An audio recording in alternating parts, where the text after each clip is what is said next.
အမတ်ကြီးဦးပေါ်ဦးနဲ့ပညာရှိအကြံအပိုင်းခုနှစ်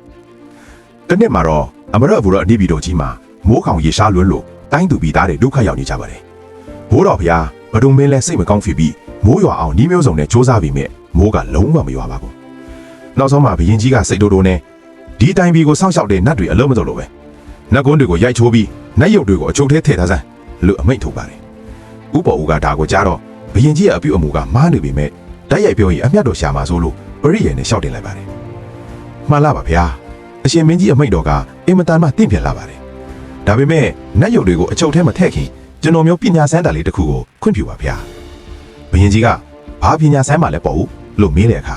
ဥပေါ်ဦးကနတ်ရုပ်တွေရှိတဲ့နေရာကိုတွားပြီးနတ်ရုပ်တွေရဲ့နားထဲမှာတစ်ခုခုကိုတိုးတိုးလေးလိုက်ပြောပါတယ်ပြီးတော့ဘရင်ကြီးစီပြန်လာပြီးအစီရင်ခံပါတယ်